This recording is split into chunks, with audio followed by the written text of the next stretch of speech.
Welcome back to Real Estate in the Low Country. Joining me now is Meg James of the Home Builders Association, and it's time for the LightHouse Awards. So she's going to tell us all about that. Welcome. Awesome. Thanks for being here, Meg. Thank you for having me. Yeah. So it's that time. Yes, we have our 19th annual LightHouse Awards Gala coming up. We just welcomed 12 judges in September to come and physically judge the home. So that's something that's unique about our program, is that we're bringing in professionals from all over South Carolina, North Carolina, Georgia, a couple from Florida, who are in similar markets or build similar homes, but are in no way, shape, or form competing or connected with our local folks. Yeah. So, and for people who don't know what the LightHouse Awards are, tell us kind of what they are. Cool. So they were just created to recognize excellence in the construction industry here.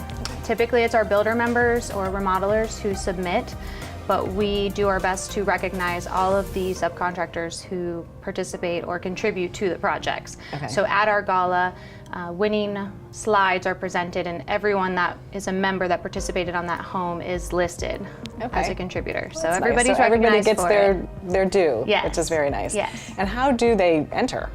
So they fill out a form online, and we're looking for cost of construction, square footage. That's kind of how we whittle down the nitty gritty and make sure that we're comparing apples to apples. So if we need to consult permits to make sure, that there were no fees added after the fact. So a lot of times homeowners will cover the cost of hardscape or landscape.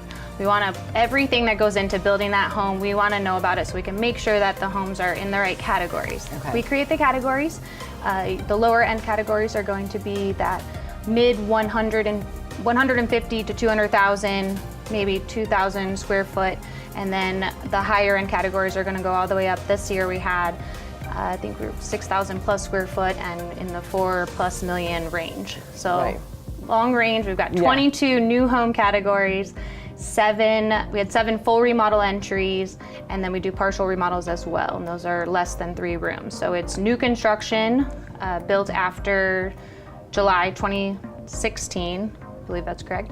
And then it's also remodels, which a lot of times the remodels were just as expensive and invested as the new home construction. Right. Well, and I think a lot of people are doing that now. They're renovating instead of moving. Yeah. So there's a lot going on in that space. And they're doing so many neat things. The projects, it's a lot of fun to be able to get out and see all of the homes too. So I'm glad that we physically judge each of the homes. Right. That would be awesome. Yeah. Yeah. Very interesting. Very interesting. So when is it?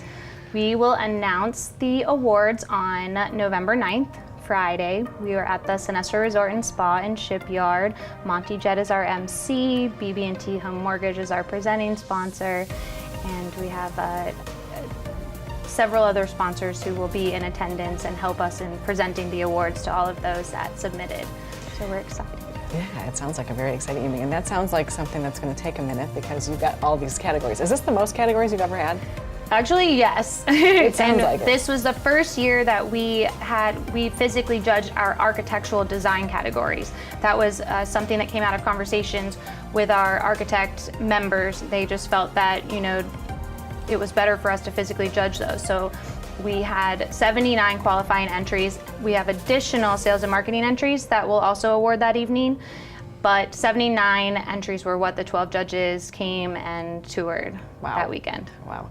And do the people that go, do they know already that they're getting it, or does everybody go and it really is a surprise? It is. And there's a nice big month in between, so even Dan Monroe, our committee chair, and this has been his baby since its inception in 1999, he and I are happy for this month of October to forget about who all won, so it's a surprise to us again too when it comes to the night. Right. And why do you think it's important for us as the public to know about these awards?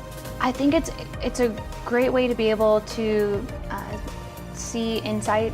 I mean, these are the folks who they're proud of their work, and they're proud of the subcontractors who participate on their work. A lot of times the builders are calling afterwards saying, who is the roofer on that project? So that's really neat. So it's just a good opportunity for them to be able to, they can come into the office, we can sit down, we can go through photos. It's kind of like getting a chance to meet the builders without actually meeting the builders first. So that help them maybe whittle down their list of who they want to talk to when it comes to investing in, their biggest investment of building a home or remodeling their home. So it helps whittle down that long list of 100 builders to a smaller niche group. Yeah. Well, thank you for being here to share about Yes, these thank awards. you for having me. It sounds very exciting. You'll have to come back and tell us who actually won. Yes. Yeah. Okay. And we'll be right back.